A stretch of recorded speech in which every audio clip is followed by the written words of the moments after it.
TV. Furaha kiganjani.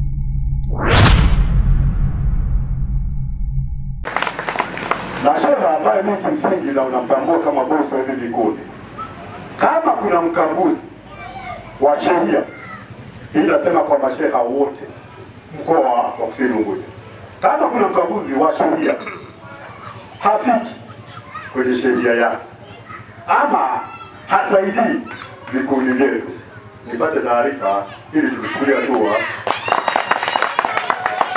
Kwa hiyo kama hawafiki kwenye sheria, manake wamehama kwenye levo, jambo ambalo mimi kama kiongozi wao sikubaliani nao. Pale lazima tukimbizane nao sana, tuhakikishe kazi zetu kwenye sheria zinakwenda vizuri. Wameona umuhimu hasa wa polisi jamii katika sheria zao na kutafuta namna ambayo wanaweza wakawa wao wenyewe katika maeneo yao kutanzua matatizo yale ya uhalifu.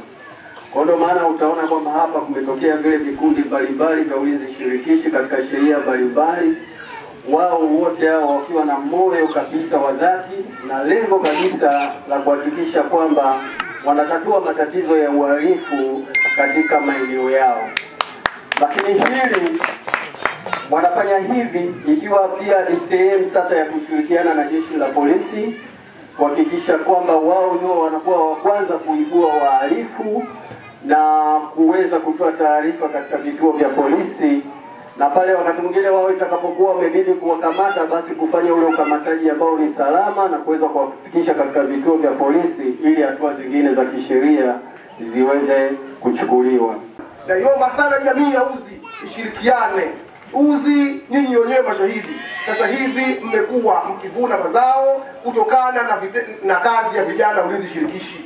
Kwa hiyo mkiwabeza hawa, nyinyi ndio mtakuwa mnaumia, mazao yenu mtakuwa hamuyapati. Lakini mkishirikiana nao hawa, basi kila kitu chenu mnachokiweka, kama ni mifugo, kama ni vyombo, kama ni mazao, mtayapata na mtavuna kwa vizuri. Lakini mkiwakataa hawa na mnaona wabaya, basi mtakuwa mnajidumaza wenyewe na mtapata shida.